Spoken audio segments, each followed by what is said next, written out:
اللہ تعالیٰ نے نبی پاک صلی اللہ علیہ وسلم کی شان، عظمت اور ان کا مقام و مرتبہ جس پر وہ فائز ہیں، اللہ تعالیٰ نے قرآن پاک کی کافی آیتوں میں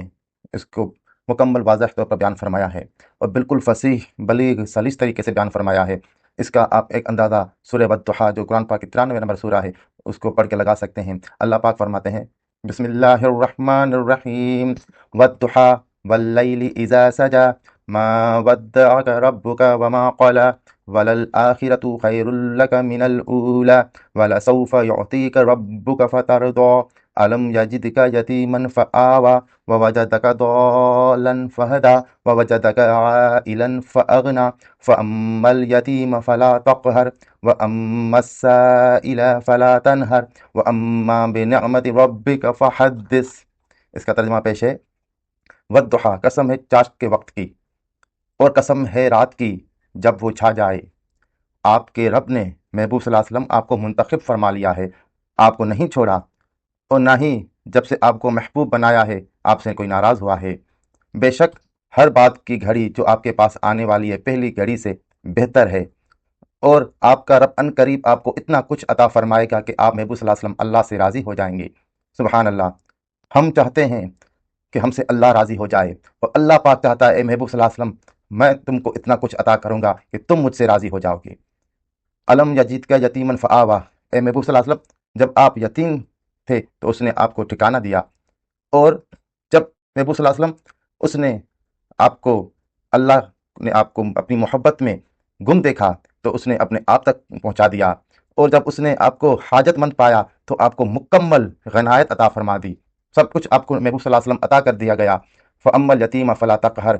تو آپ کسی بھی یتیم پر سختی نہ فرمائیں۔ آج کے بعد محبوب صلی اللہ علیہ وسلم آپ کسی بھی سوالی کو انکار نہ کرنا، فلا تنہر، انکار نہیں کریں گے۔ وَأَمَّا بِنِعْمَةِ رَبِّكَ فَحَدِّثْ، اور محبوب صلی اللہ علیہ وسلم اللہ تعالیٰ نے جو آپ کو یہ ساری نعمتیں عطا فرمائی ہیں اس کا خوب بیان کریں، ان کا خوب چرچا کریں، سب سے بیان کریں۔ تو محبوب صلی اللہ علیہ وسلم کو اللہ تعالیٰ نے اتنی ساری جو نعمتیں دی، اور سب سے زیادہ جو نعمت عطا کی وہ مقام رضا ہے کہ اے محبوب صلی اللہ علیہ وسلم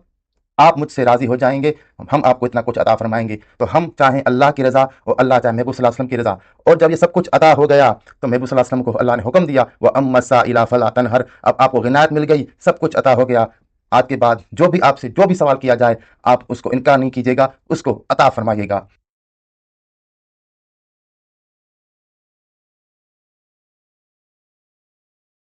قرآن پاک میں تمام انبیاء کرام کو ان کی امت نے جس طرح خطاب فرمایا آپ اس کو ذرا ملاحظہ فرمائیں۔ جب قرآن مجید نے اس چیز کو بیان کیا ہے تو اس کا مطلب یہ ہے کہ قرآن نے تصدیق کر دی کہ ان اقوام کو اپنے انبیاء کو اس طرح مخاطب کرنا جائز تھا، کیونکہ اللہ بھی ان کے بیان کو اسی طرح بیان فرماتا ہے۔ مثال کے طور پہ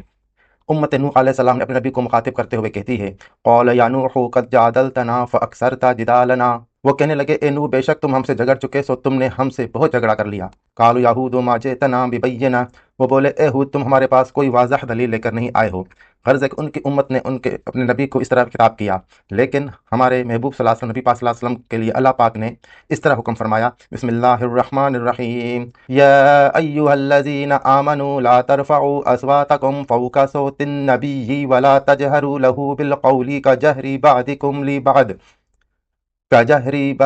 لبعض ان تحبط اعمالكم وانتم لا تشعرون۔ اے مومنو تم اپنی آوازوں کو محبوب صلی اللہ علیہ وسلم کی آواز سے بلند مت کرو، اور ان کے ساتھ اس طرح بلند آواز سے بات بھی نہ کرو جیسے تم ایک دوسرے سے بلند آواز کے ساتھ بات کرتے ہو، ایسا نہ ہو کہ تمہارے سارے اعمال ہی ایمان سمیت غارت ہو جائیں اور تمہیں ایمان اور اعمال کے برباد ہو جانے کا شعور تک بھی نہ ہو۔ اس آیت میں اللہ تعالیٰ نے واضح طور پر فرمایا محبوب صلی اللہ علیہ وسلم کو بلند آواز سے نہ بلاؤ، اگر تم نے بلند آواز سے نبی پاک صلی اللہ علیہ وسلم کو بلایا یا بات کی تو تمہارا ایمان بھی غارت ہو جائے گا، تمہارے اعمال بھی غارت ہو جائیں گے۔ اللہ پاک نے فرمایا لا تجعلوا دعاء الرسول بینکم کدعاء بعضکم بعضا، مومنو تم رسول کے بلانے کو آپس میں ایک دوسرے کو بلانے کی مثل قرار نہ دو۔ جب رسول اکرم صلی اللہ علیہ وسلم کو بلانا تمہارے باہمی بلاوے کی مثل نہیں تو خود محبوب صلی اللہ علیہ وسلم کی ذات گرامی بھی تمہاری مثل کیسے ہو سکتی ہے؟ تو یہ اس کی تفسیری جملہ ہے۔ گویا اللہ رب العزت نے امت محمدیہ کو حضور صلی اللہ علیہ وسلم کے بلانے کے انداز میں بھی شان فردیت قائم رکھی، اور خود محبوب صلی اللہ علیہ وسلم کو مخاطب کرنے کے انداز میں بھی شان فردیت قائم رکھی، اور شان فردیت کے اس تصور کو سمجھنے کے لیے ذہن نشین رہے کہ اللہ کا معاملہ پہلے نبیوں کے اس کے ساتھ کیا تھا۔ جزاک اللہ، وآخر دعوانا ان الحمد للہ رب العالمین۔